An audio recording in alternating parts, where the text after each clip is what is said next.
Indeks harga saham gabungan diperkirakan masih berada dalam tekanan dan berpotensi terkoreksi di bawah level 7.000 pada perdagangan pekan depan. Sentimen negatif datang dari aksi jual investor asing, profit taking, serta ketidakpastian menjelang review indeks MSCI yang dinilai dapat memengaruhi arus dana global ke pasar Indonesia. Selain itu, faktor domestik seperti kebijakan sektor tambang dan kekhawatiran isu kesehatan turut menambah tekanan. Secara teknikal, IHSG masih menunjukkan tren koreksi dengan dominasi tekanan jual di pasar.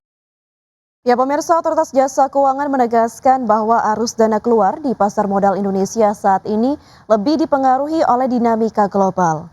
Di tengah upaya reformasi, OJK menilai pasar masih akan menghadapi potensi penyesuaian jangka pendek, termasuk terkait rebalancing indeks global.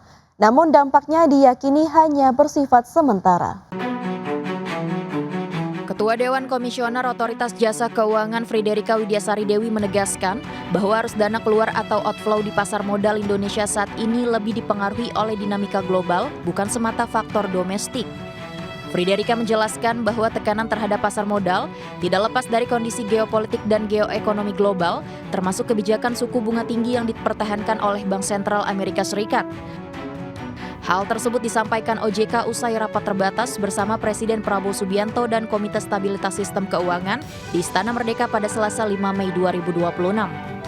Pak Menko tadi terkait dengan pasar modal, dapat kami sampaikan kalau teman-teman lihat terjadi outflow ya, karena memang saat ini kondisi dari faktor geopolitik dan geoekonomi secara global, di mana tentu kalau dari the Fed high for longer, makanya pada outflow. Namun selama kita yakini fundamental kita baik ya, kita harapkan ini akan bisa berbalik. Namun demikian dapat kami sampaikan bahwa setelah market event yaitu yang dicetuskan dari semenjak akhir Januari kemarin dari MSCI, dapat kami sampaikan bahwa seluruh hal-hal yang menjadi concern dari global investor terkait dengan transparansi dari pasar modal Indonesia, di mana data dari 1% pemegang saham sudah kita buka. Di tengah tekanan tersebut, OJK menegaskan telah melakukan berbagai pembenahan untuk meningkatkan transparansi dan kepercayaan investor global terhadap pasar modal Indonesia. Langkah tersebut mencakup pembukaan data pemegang saham hingga level 1%, peningkatan detail klasifikasi data investor, serta pengungkapan ultimate beneficial owner. Selain itu, regulator juga memperkuat aspek likuiditas dengan mendorong peningkatan porsi saham beredar bebas atau free float di atas 15%. Reformasi atau pembenahan tersebut dilakukan sebagai respon terhadap evaluasi global, termasuk dari lembaga indeks seperti MSCI. OJK menyebut berbagai perbaikan tersebut mulai tercermin pada pergerakan pasar yang lebih berbasis fundamental.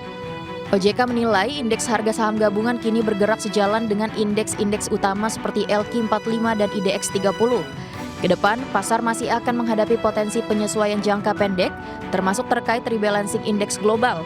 Namun OJK menilai dampaknya bersifat sementara. Dari berbagai sumber IDX Channel. Ya, Iran menyatakan tengah meninjau proposal terbaru dari Amerika Serikat di tengah sinyal bahwa kedua pihak semakin dekat mencapai kesepakatan awal untuk mengakhiri konflik. Adapun Washington dan Teheran dilaporkan sedang membahas memorandum yang memuat langkah awal penghentian konflik. Sementara isu-isu kompleks seperti program nuklir Iran akan dibahas lebih lanjut dalam tahap berikutnya.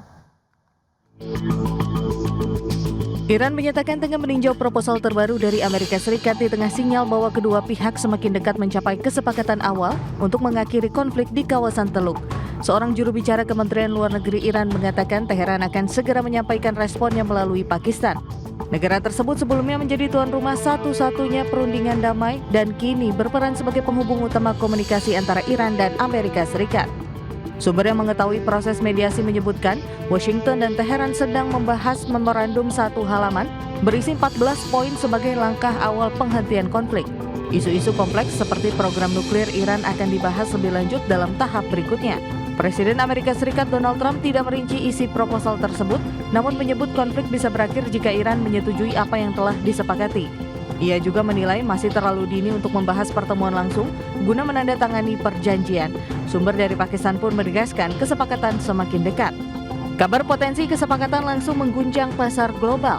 Harga minyak dunia jenis Brent turun sekitar 11% ke kisaran $98 per barel. Pasar saham global menguat sementara imbal hasil obligasi turun, mencerminkan optimisme berakhirnya konflik yang selama ini mengganggu pasokan energi. Berbagai sumber IDX Channel. Harga minyak jatuh tajam ke level terendah dalam 2 pekan, seiring meningkatnya optimisme terkait kemungkinan berakhirnya perang di Timur Tengah. Dengan Amerika Serikat dan Iran dilaporkan hampir mencapai kesepakatan damai. Harga minyak mentah jenis Brent untuk kontrak pengiriman Juli 2026 ditutup anjlok 7,83% ke level $101,27 per barrel.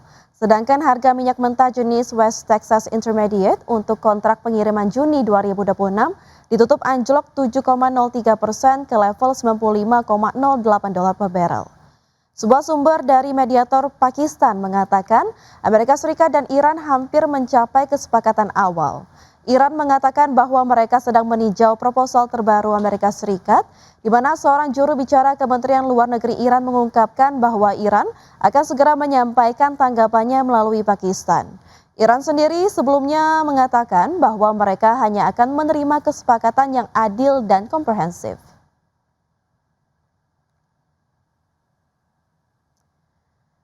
Dan pemirsa selanjutnya kita ke bursa global. Bursa ekuitas Wall Street bergerak positif pada Rabu dengan S&P 500 dan Nasdaq mencetak level penutupan tertinggi sepanjang sejarah, didorong meningkatnya optimisme atas potensi penyelesaian konflik di Timur Tengah, serta lonjakan saham berbasis kecerdasan buatan. Kenaikan pasar dipicu sentimen positif setelah Iran menyatakan tengah meninjau proposal terbaru dari Amerika Serikat. Laporan juga menyebut Washington dan Teheran semakin dekat pada kesepakatan awal untuk mengakhiri konflik. Pada penutupan perdagangan Rabu, indeks S&P 500 melambung 1,46% ke level 7.365. Indeks Nasdaq Composite Index melesat 2,03% ke posisi 25.838. Indeks Dow Jones Industrial Average menguat di 1,24% ke level 49.910. Sementara itu dari bursa ekuitas Eropa menguat signifikan pada perdagangan Rabu, didorong optimisme investor terhadap kemungkinan tercapainya kesepakatan damai antara Amerika Serikat dan Iran. Harapan tersebut meningkatkan selera resiko pasar sekaligus menekan tajam harga minyak dunia. Indeks Stoxx 600 ditutup melonjak 2,22% ke level 623,2. Indeks CAC 40 Prancis naik 2,94% ke posisi 8.299 dan indeks DAX Jerman melesat 2,12% ke level 24.918. PT Merdeka Cooper Gold Tbk berencana melakukan penambahan modal tanpa hak memesan efek terlebih dahulu atau private placement sebanyak 2,44 miliar lembar saham. Berdasarkan keterbukaan informasi, jumlah saham baru yang akan diterbitkan secara dengan maksimal 10% dari jumlah modal ditempatkan dan disetor penuh perseroan. Saham baru tersebut memiliki nilai nominal Rp20 per lembar dan manajemen PT Merdeka Cooper Gold Tbk menjelaskan bahwa langkah strategis ini diambil guna memperkuat struktur permodalan perseroan dalam rangka pengembangan kegiatan usaha serta membuka peluang ekspansi potensial. Hingga periode 30 Maret 2026, struktur pemegang saham perseroan terdiri dari PT Saratoga Investama Sedaya Tbk yang memiliki 19,36% saham, PT Mitra Daya Mustika dengan porsi kepemilikan 11,88%, Garibaldi Thohir sebesar 7,46%, PT Suwarna Arta Mandiri sebesar 5,46%, serta masyarakat dengan kepemilikan di bawah 5% dengan total 54,55%. Sementara itu dari sisi kinerja, perseroan membukukan kinerja operasional yang solid pada kuartal 1 tahun 2026, didorong pertumbuhan di sektor bisnis nikel dan emas. Ya, pemirsa, PT Chandra Asri Pacific Tbk atau TPIA meraih kinerja keuangan mengesankan hingga akhir periode kuartal 1 2026. Ya, perseroan berhasil mencatatkan laba bersih sebesar 146,13 juta dolar Amerika dari raihan rugi bersih 25,64 juta dolar Amerika di kuartal 1 2025. Dikutip dari laporan keuangan perseroan di Keterbukaan Informasi Bursa Efek Indonesia, PT Chandra Asri Pasifik Tbk atau TPIA berhasil mencatatkan laba bersih sebesar 146,13 juta dolar Amerika dari raihan rugi bersih 25,64 juta dolar Amerika di kuartal 1 2025.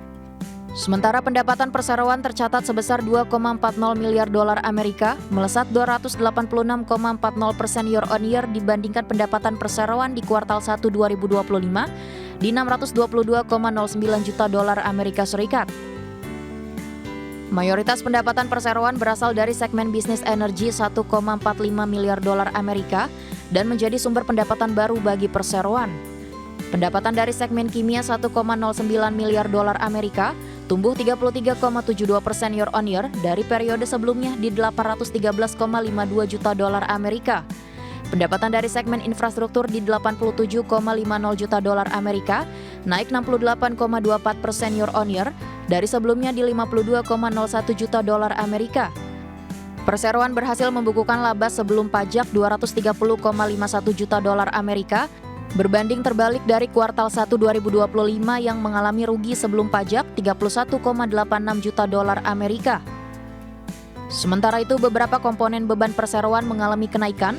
Beban bahan baku melonjak 215,85% jadi 1,87 miliar dolar Amerika. Beban penyusutan perseroan naik 239,24% year on year jadi 81,69 juta dolar Amerika. Beban keuangan naik 114,10% year on year jadi 94,89 juta dolar Amerika. Di sisi lain, jumlah aset perseroan tercatat di 12,51 miliar dolar Amerika, naik 1,54% dibanding akhir 2025 di 12,32 miliar dolar Amerika. Dari berbagai sumber untuk IDX Channel. PT Alam Sutera Realty Tbk membukukan pertumbuhan pendapatan sebesar 14,7% secara tahunan pada kuartal 1 2026. Ya, meski pendapatan meningkat, laba perseroan justru mengalami penurunan di mana perseroan hanya mampu membukukan laba bersih senilai 18,8 miliar rupiah, lebih rendah dibandingkan dengan periode yang sama di tahun sebelumnya. PT Alam Sutera Realty Tbk membukukan pendapatan sebesar 650,9 miliar rupiah pada kuartal 1 2026, meningkat 14,7% secara tahunan dibandingkan 567,3 miliar rupiah pada periode yang sama tahun lalu. Kinerja penjualan yang relatif stabil ditopang oleh kuatnya permintaan produk residensial. Namun di balik pertumbuhan pendapatan, laba perseroan justru mengalami penurunan akibat penyusutan margin penjualan.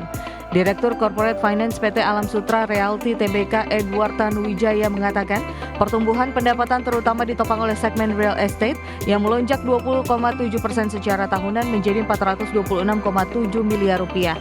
Meski demikian, penjualan lahan yang selama ini menjadi salah satu penopang margin tinggi justru mengalami penurunan drastis dari 272,5 miliar rupiah pada kuartal 1 2025 menjadi hanya 80 miliar rupiah pada periode yang sama tahun ini. Menurutnya, kontribusi penjualan lahan yang memiliki margin lebih tinggi mengakibatkan penurunan margin secara keseluruhan. Dampaknya, perseroan membukukan laba bersih 18,8 miliar rupiah pada kuartal 1 2026, turun dibanding 32,3 miliar rupiah pada kuartal 1 2025. Berbagai sumber IDX Channel.